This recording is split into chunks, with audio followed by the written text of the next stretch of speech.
Welcome back to Orlando Laundry Nerd Central. Of course, it's Clean Show 2025, and the Laundry Nerd podcast is live again. We're finishing up day one strong. We've got some rock stars again on the show, but I'm telling you, super nervous. I do a podcast every once in a while.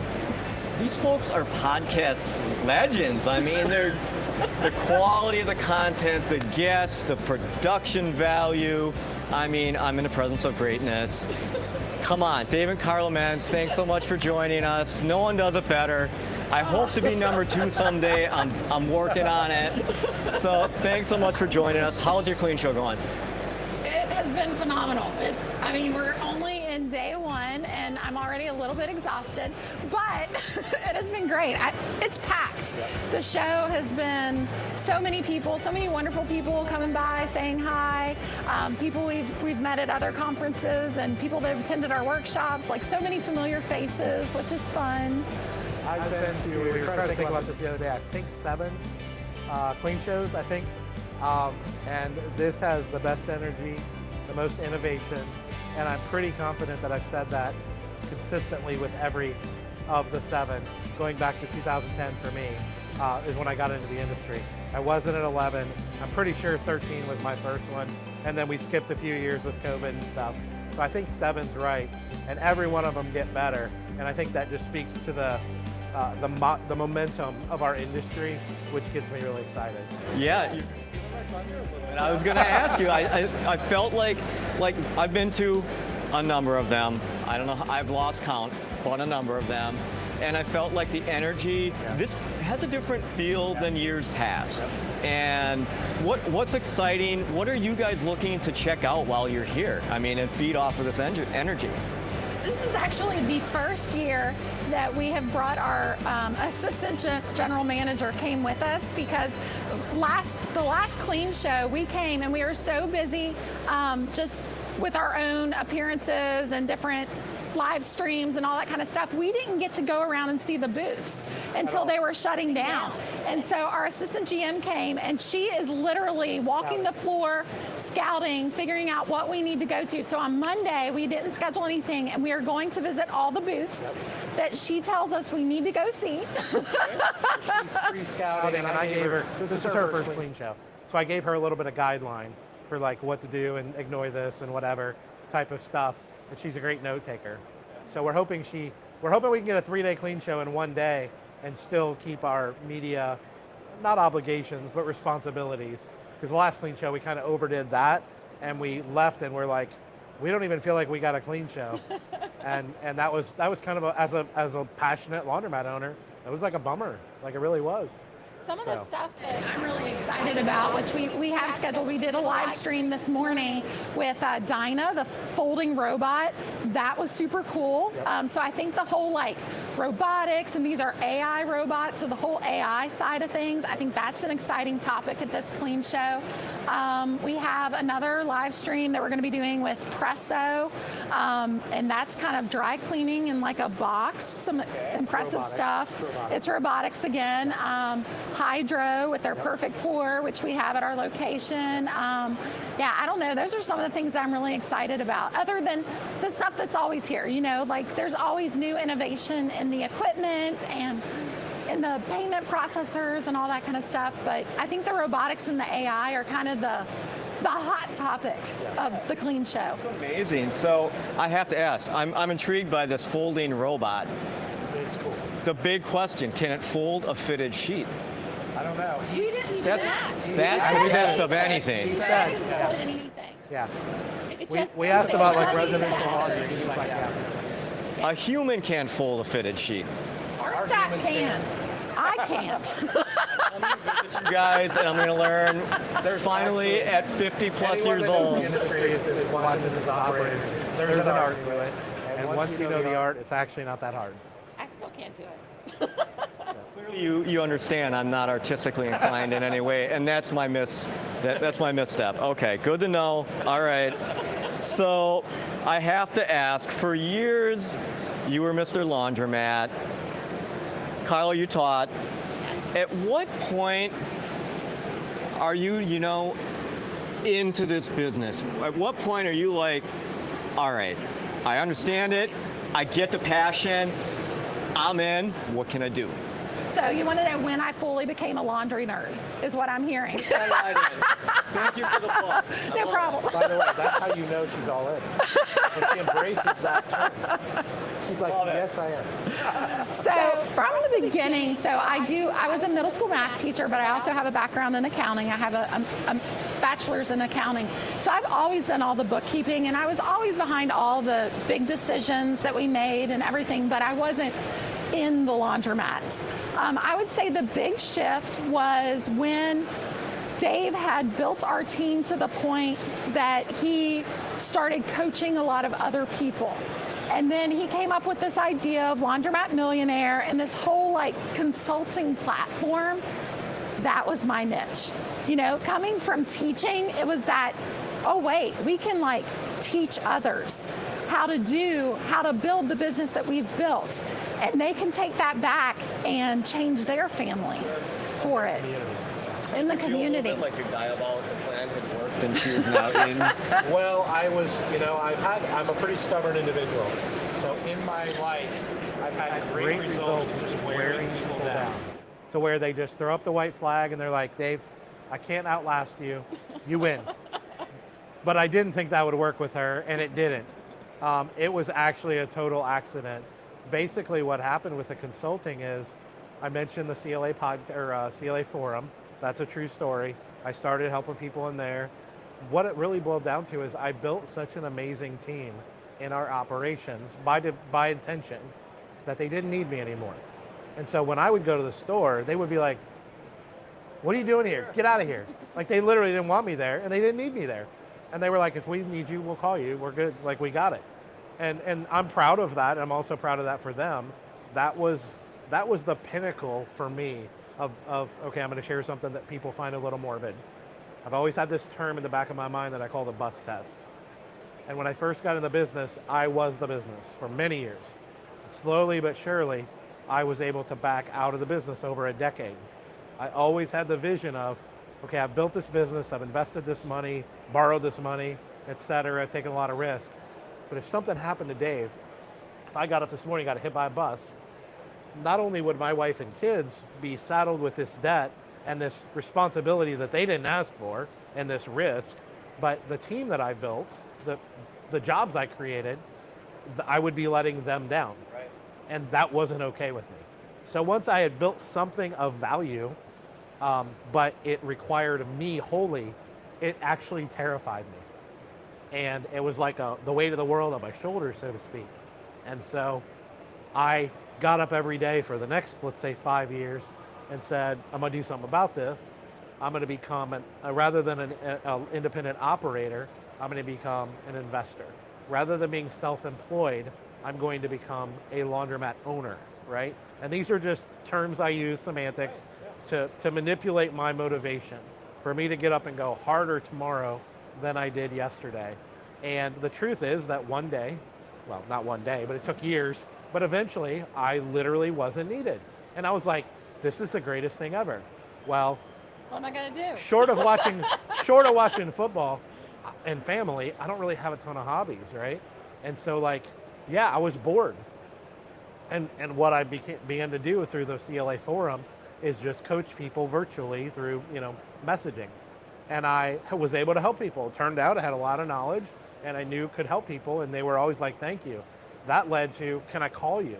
And I was like, sure, I got nothing better to do. And they would call me, and I would sit on the phone for 3 or 4 hours with people, just talking shop and trying to help them with their business. And that lasted for like 3 years and basically became a full-time job that I never got paid for. And I don't know if you know Art Yeager. He's well known in the industry. He's kind of a friend and a mentor to mine. He used to be a VP at Capitol Records. Super successful guy, right? He's a friend and a mentor to me. I'm talking to him one day and I was like, here's the thing with the coaching. As it keeps growing, it's just taken over my life. And about half the people I coach, I just fall in love with and we are friends forever and ever. And about half of them I absolutely despise. And it's usually relative to like their heart and their ambitions and why they're doing this business and what they want out of it for them versus serving first and reaping rewards. And so I just didn't have much respect for them. And so I was telling him, I don't want to quit doing this, but I think I'm going to quit because I don't want to deal with these people anymore. And he basically told me, you just need to start charging people. And I was like, yeah, but I don't need the money. I don't need to charge people. He was like, no, that's how you'll separate the wheat from the chaff. So my point in all this is I stumbled into the coaching and consulting with just the heart of somebody wanting to help because I was bored. I started monetizing it because it was a means to an end to solve a problem. And I woke up one day and just totally fell in love with the 50% of that I loved and was like, how can I do more of this? And so podcast ideas, blog posts, social media, etc. And very quickly it kind of overtook me. And I told her one day, I'm like, I need to hire someone to help me do this, or you can quit your job. And she was like, I'm in. And I was like, wait, what just happened? Really that quick? And she was like, I'm in. So it wasn't, everything I built was intentional, but getting her involved wasn't intentional. But when I just threw it out there and didn't think, because I had talked about, oh, you could be our GM, and she's like, you're freaking crazy. You know, you could be our trainer. You'd be amazing, and she would. Wanted nothing to do with them. When I casually brought this up, I expected another you're nuts. And instead I got, let's do it. And as I told you, I think when we were offline, the truth is she's my best friend. And so like to follow your passion and do what you love doing, the only thing that makes that better is getting to do it with your best friend. And so that's how she got involved, at least from my perspective. Yeah. That's my side of it. Well, as far as like a couple in business together, because we get this a lot too, like how do you work with your spouse? Yeah, there's an energy level here that's tough to match. Yeah. Yes. How does the relationship work? Like, is it symbiotic and? It is. Our skill sets complement each other very well. Very well. Like I think we talked about this before. He's the dreamer. He's the big idea. I'm very pragmatic. I'm making the lists, the to-do lists, the checklists, and everything. So it works well together. I've delivered you an idea. Yes. Can you help me make this work now? I'm on to another idea generation phase. Exactly. But I also have to be the fun killer, and I'm like, that idea requires too much. That one is not feasible. You know? Feel free to write a book. That's a good idea. Do that. But yeah, and then we also have pretty clearly defined roles as far as what we do within the company. Like, you know, he does the individual coaching. I do a lot of the stuff on the back end with the website, with the, you know, the podcast, with the marketing stuff. Like, so we kind of have clearly defined roles where we have our own responsibilities. So that helps too. And she knows, you know, when it comes to Queen City Laundry and our laundromat brands, like that's never been her passion, but she's played the role of supportive wife better than anyone, right? And so whenever the rubber hits the road, like she always defaults to me, like for operations and even vision, because she's like, this is your baby.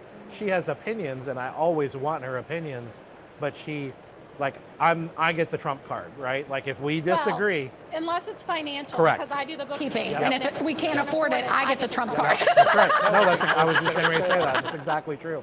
So we always say operationally, if I think we should do X, Y, and Z, she thinks that's a bad idea. Like I'll talk about it. Like I'll say, pick apart my idea, tell me why this is a bad idea. And sometimes we don't do it. But if I just adamantly disagree and I feel like I've done my homework, then we're going. And she's like, okay. And once I decide to go, we go. And financially, I've made some difficult decisions that they haven't hurt us, but they've caused stress in our marriage. And so after 15 years, I've defaulted to, you do the books, you see the money. Of course, I see it too. But what it really boils down to, I think more than anything, isn't her doing the books. I think what it boils down to is I'm pretty conservative, but financially, she's like next level conservative financially. And so he's the risk taker. Yes. The rest over here. So because, like to tie a bow around it, because she has been willing to let me put our family outside of her comfort zone times 1,000 to make my dreams, okay. He's a crier. To make my dreams come true, I'm like, okay, we got to this level. I don't want you to ever feel that level of like anxiety and stress. financially again. So like, if it takes you there, we just back out, and that's a non-negotiable for me. Sorry. I'm the big softie. All good. No, all good. You kind of touched upon it a little bit. This industry is radically different than it was even 10 years ago. This industry today is so collaborative. It doesn't look recognizable to the industry that I came into. Like, what do you equate the transition to? Like, how did this happen over the last 10 years to be, hey, here's my P&L, take a look at it. Hey, here's how we did this. I think a lot of things. I think the amount of networking that happens now, like, I feel like the industry when we first got into it was very closed off, and as a laundromat owner, you felt like you were on an island, where now, just the nature of our entire world is so connected with social media, online. Like, now you can be really good friends with someone who lives across the world, you know, and we didn't have that back then. So I think that's part of it. Just technology has changed that. So it's easier to stay connected with people even if they're not in your hometown. But I think that also opened up a door of it's safe to share the big things, like to share the financial numbers and stuff like that, because guess what? That person who owns a laundromat in Florida is not competing with me in Cincinnati. It's okay for me to share what I do, you know, and I think us and other influencers that have been so open to sharing publicly on social media and everything, I think that's helped open the door too. You want to talk more on that? Yeah, I mean, I agree with everything she just said. I'll be a little more blunt about it. I think I was one of the first to ever do it so openly and bluntly and unapologetically. That's just kind of my personality.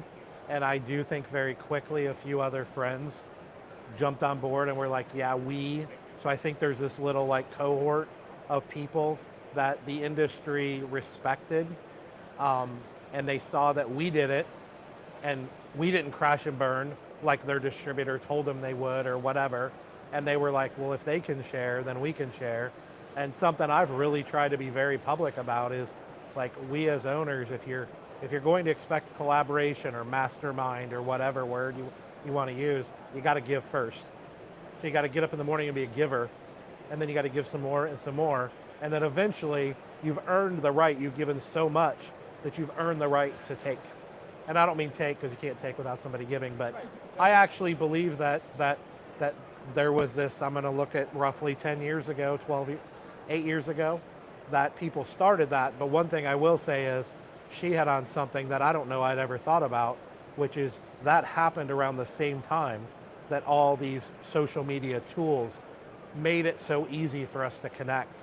So would it have happened anyways? Probably. But I do think that me and a few other people spurred that by being so bold.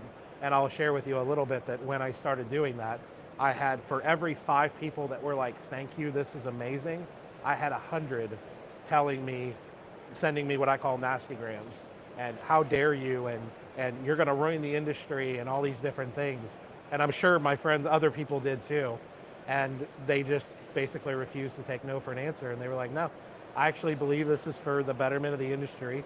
And I'm not just gonna sit here and tell people they should share their trade secrets. I'm gonna do it first and show you that I was not only not hurt from it, but maybe I was actually like blessed by it, right? Well, we can learn from each other. Yes. Like, as much as we share with other people. Yep. I mean, we have people come with our workshop. We learn stuff from them too. Sure, for sure. Every time.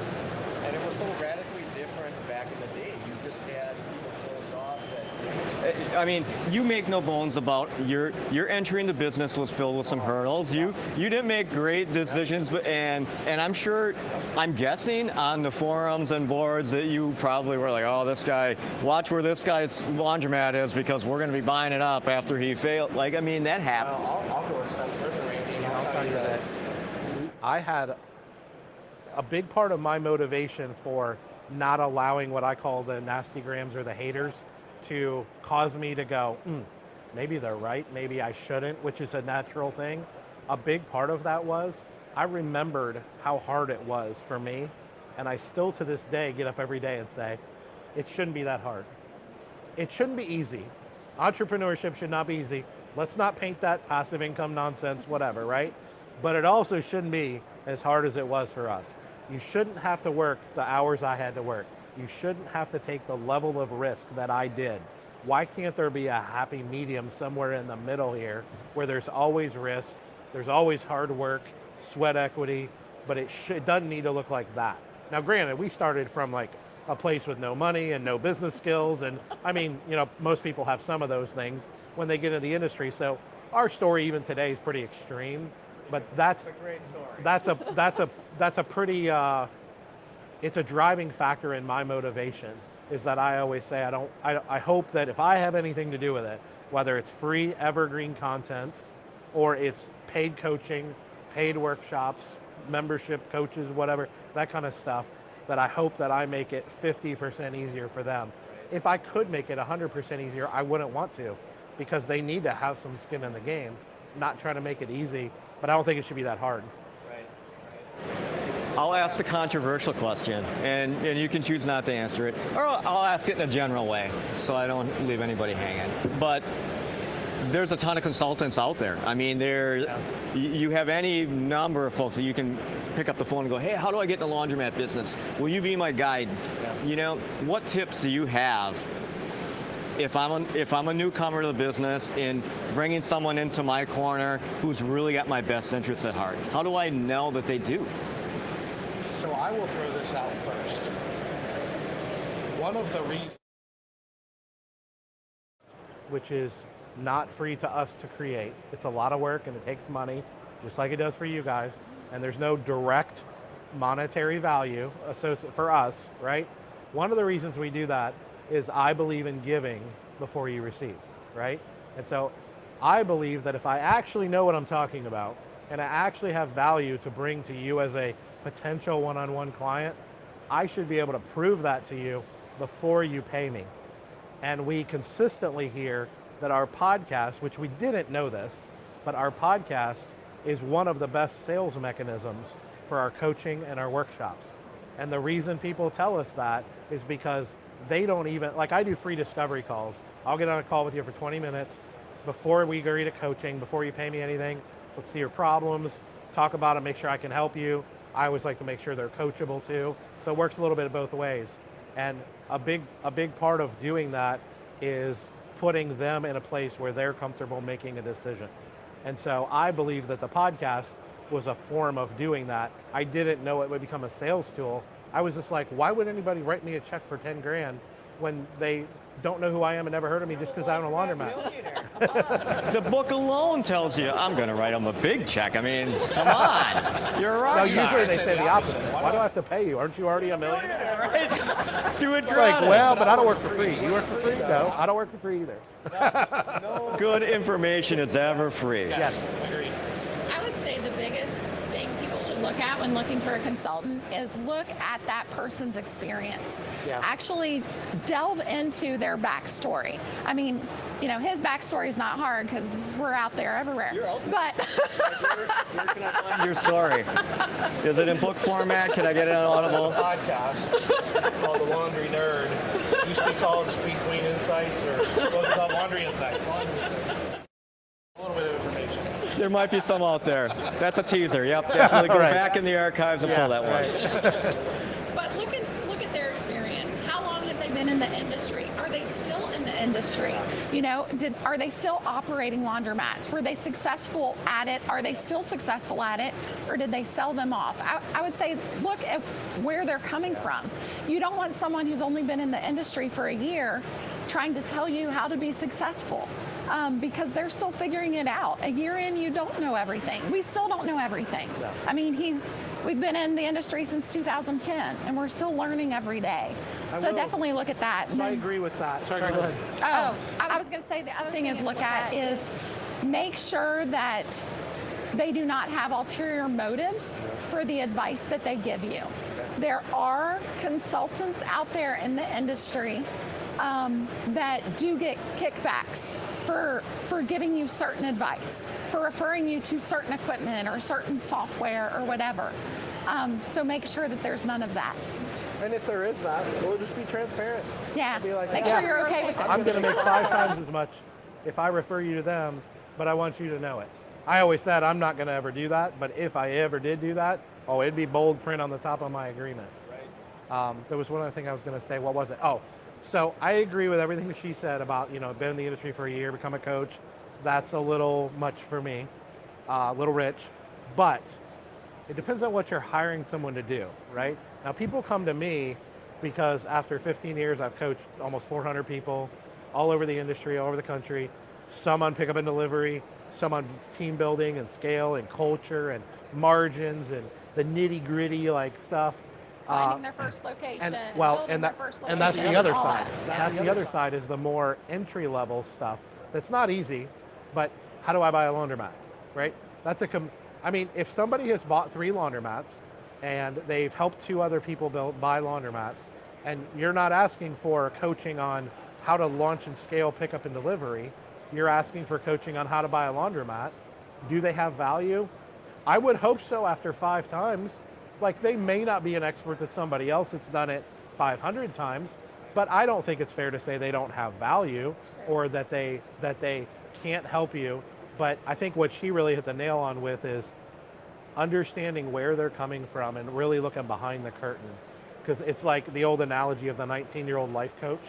It's like, How much life have you experienced? if I'm 15 and trying to get through my high school years, maybe you can help.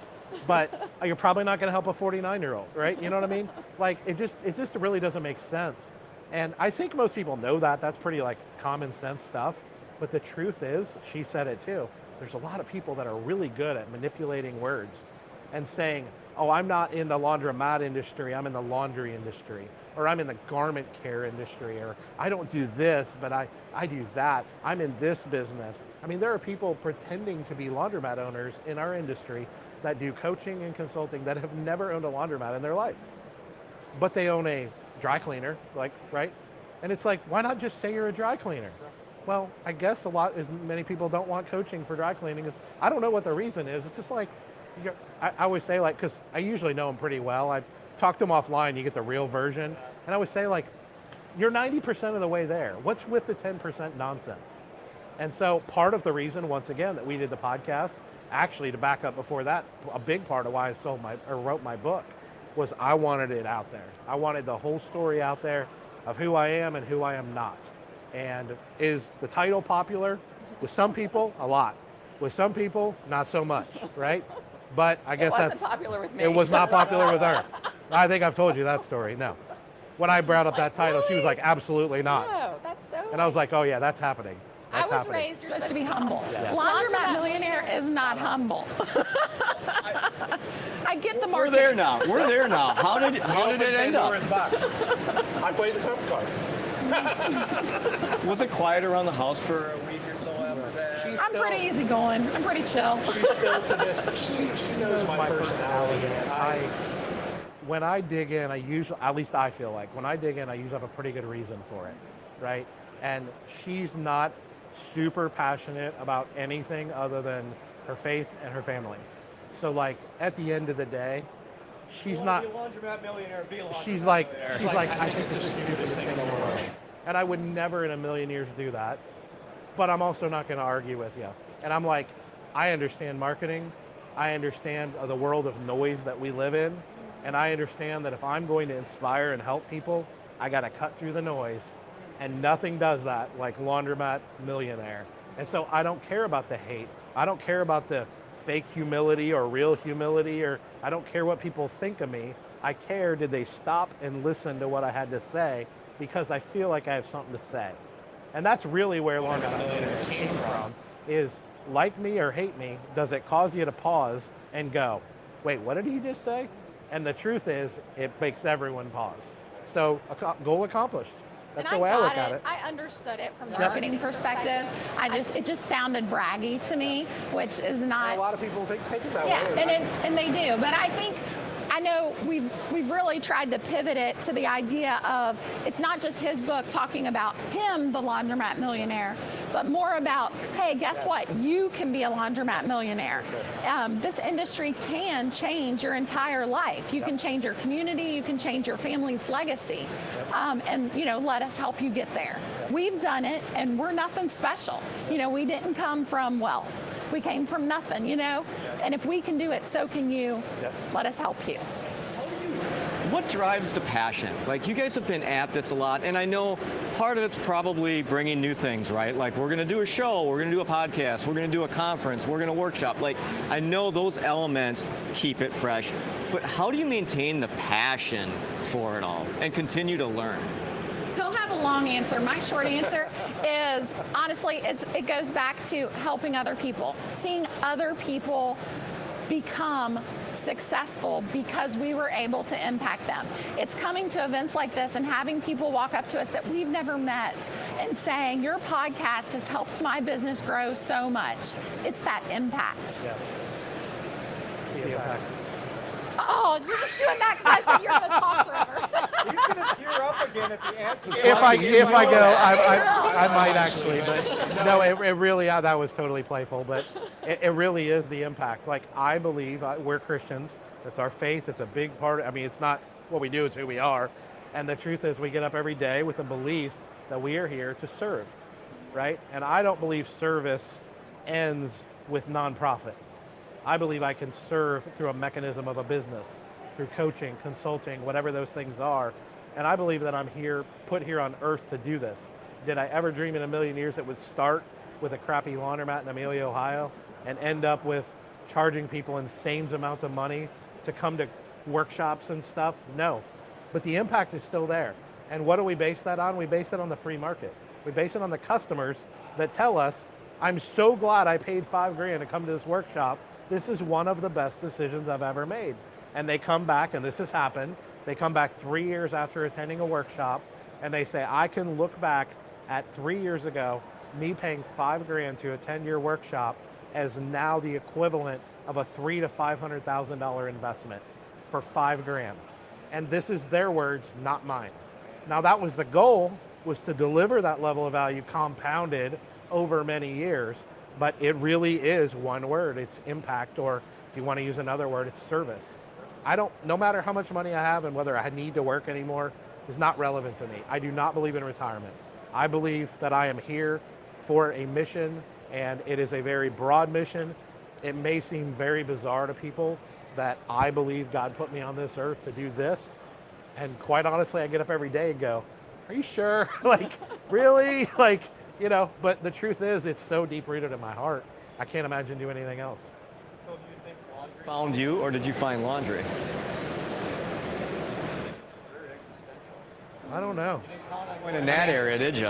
I can tell you. I don't know if this helps, but I can tell you that when I bought a laundromat, my only goal was to not lose money, because it was losing money when I bought it. Within a matter of weeks, we weren't losing money, okay? And my next goal was to make it a profitable side hustle for my family, because I was working a full-time job, as you know. And very quickly it became that, matter of months, right? And it didn't become a obsessive mission for me. Okay, here we go. Until a customer walked up to me in the store, single mom, 3 little kids that were completely disheveled, looked like they hadn't had a bath in a month. And all we had done is very little amount in the store. We call it putting lipstick on a pig. Like we didn't have a lot of money. Painted it, because we didn't have any money. But we had done as much as we could do, right? And she gave me a hug, and she said, thank you for changing our laundromat. And it was, as silly as that sounds, I mean, that's happened a million times since then, but that was the day that I realized this wasn't just a business, and it wasn't here to just make money, but it was here to serve the community. And then I realized over probably the next year that the more I did of that, the more money I made. And holy Lord God Almighty, did I catch a bug, the laundry bug, right? That a lot of us have caught, because I was like, wait a second. The more that I serve people, the more they reward me with intrinsic value of you changed my life or whatever they say, which is quite frankly enough, but they also give me money that I can provide a legacy for my family. Like, why would I ever look anywhere else for purpose in life? So that's my deep answer, and I'll really try not to cry again. But I don't know if it's really found it. Yeah, I don't know the answer. I don't know. I wonder if back when he first saw that laundromat on Craigslist, if instead it had been a car wash, would we be doing the same thing in the car wash industry? I don't know. I think there was something special about the laundromat industry and just the nature of it's a business that allows you to make money, but it's also a business that allows you to serve your community. And there's not many businesses that do that. And that too, that have this negative reputation that we're trying to change. Because it became not just, we don't just want to make an impact on our community, we want to make an impact on everyone else's community. Yeah, and then that became the globe. I'm coaching a client right now in Singapore. Craziest thing on planet Earth. I've coached clients in Australia, New Zealand. Like, it's not uncommon. It's probably 10 to 15% are not U.S. based, not Canada based. This laundromat in Cincinnati painted it up, is now consulting around the globe. Globally. We definitely have more followers in the U.S. than anywhere. Yeah. But our podcast has, first of all, I've sold at least one book, which ain't much, but it matters to me. At least one book in 46 different countries. Because our publishing deal was an international publishing deal. Like, it's not now, but back when it released, it was on bookstores in Germany. What the heck? And somebody in Germany walked into a bookstore, if that's a thing, and bought a book. Now, since then, obviously everything's sold online, but I mean, like, that's like bizarre to me, and that ain't me. That ain't me doing that. I'm not doing that. We've had people come to our workshop from as far as Australia, New Zealand, like fly all the way across the globe for our workshops. 20 hours to attend a 2-day workshop. Yeah. And they'll leave and be like, this was amazing. And we're just like terrified that we're going to let them down. Yeah. Like, the last thing we want is them to fly home and be like, that was a waste. You know? Left early. Yeah. Well, I want to give you guys a chance to pitch your booth, what you have going on with the marketing, I mean, you guys never sit still. You don't sleep. I know that for a fact. So what's going on with your booth? What's happening with marketing? How'd you get into it? So Launder Boost. If you're at the Clean Show, come to booth 1067, Launder Boost. We have been there as much as we can, but definitely come check out our team. So Launder Boost, it has been amazing. So it started as Brett Lyon, our partner. He had a different marketing company, and you came across from him on Facebook, I think. And Facebook group. Laundromat Millionaire Facebook group. He joined the Facebook group, and he's even told us to this day that he was tempted to spam and like get in the group. There's like 7,000 laundromat owners in there. Hey, I do digital marketing, blah, blah, blah. Hit me up, check out my website. And if he had, I would have kicked him out and blocked him immediately. I've done it hundreds of times. It's very common. But instead, he came into the group and he just very quietly started answering people's questions about digital marketing. And I was like, And so I let him stay because I was like, he's a giver, right? So I'm going to take over the story. that's fine. And long story short, I recognized that he knew what he was doing. And so after a couple months, I just sent him a message one day out of the blue. It was like, hey, I've tried 7 different digital marketing companies, all various levels of success, but nothing that I was worth keeping. And you seem like you know what you're doing. You run Google ads, you build websites, da-da-da. Yep. I said, you think you can help, And he was like, yeah, I can help you for sure. And I'm like, all right, well, let's get on a phone call. We got on a phone call. Long story short, 6 months went by. He did some stuff for us, ran some ads. We paid him. It was very successful, more successful than anything we'd ever done. And I was like, you're kind of a wizard. And he was like, oh, well, thanks. And I said, I think we want to do more of this. So I started referring him, referring friends from the industry to him. And I was like, hey, call Brett. And it kind of took off. And my friends are like, dude, he's killing it. And one day I was just like, our platform's kind of blowing up. And a big part of what we're focused on now is creating partnerships that are also scalable and compoundable. Your value, my value equals 3x, not 2x, right? That kind of stuff. And so this is actually one of the crazy ideas that I had. Talking to her in the living room one day, I said, pause the TV. She was like, what? I said, you know this Brett guy? She said, yeah. I said, I think I'm gonna pitch him on us partnering and closing his company down and starting a new company just to do marketing. And she goes, all right, if you want to. And I was like, no, I think this would work. And she was like, why would he need you? And I was like, well, he knows digital marketing really well, but he doesn't know the laundromat industry. And the laundromat industry is very nuanced. And I feel pretty confident that I know the laundry industry. So like, I feel like I'd bring a lot of value in just coaching him, mentoring him, teaching him the industry, who to talk to, who to not talk to, what to attend, what not to attend, those type of things. And then also on top of that, we would be a guinea pig. Everything the company does, we would test at Queen City Laundry first. And then the last aspect to it is we have a pretty big megaphone in our platform nowadays. And so we could blast the word out about Laundry Boost. And so she didn't even let me tell her that whole story. She was just like, whatever, if you want to ask him, I can't. She was literally like, I can't imagine he's going to want to do that, but sure, whatever. And I think she really thought he was just going to be like, what? So I got on the phone with him and he was like, yes, I'll do it. And I was like, wait, what? And he was like, I was wondering what took you so long. And he had been sitting there waiting for me. He didn't want to propose it. He wanted me to propose it. And so Laundry Boost was born. And it took on a whole vision and dream of itself, which is we saw a huge problem with marketing in general in the industry.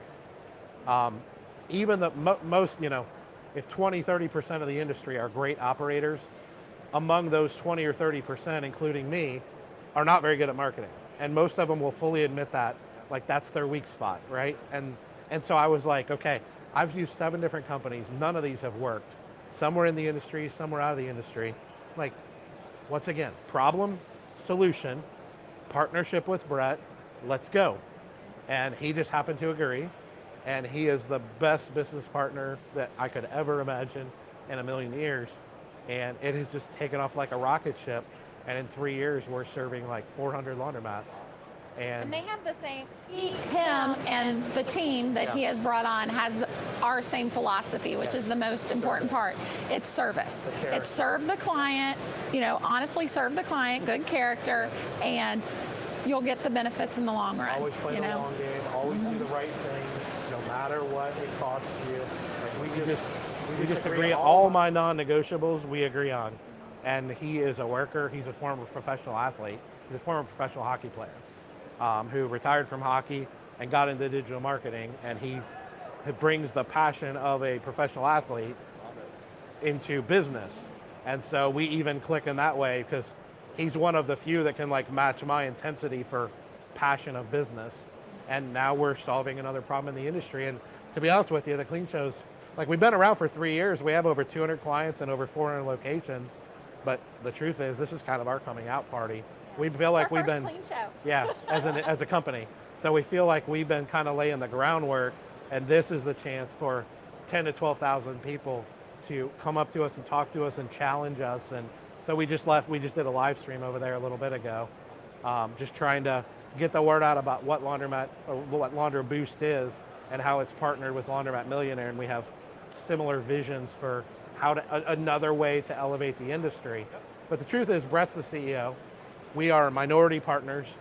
I don't talk to clients. We don't do websites and Google ads. We built a team of 8 people in a matter of 2.5 years that are just, he knows how to find talent.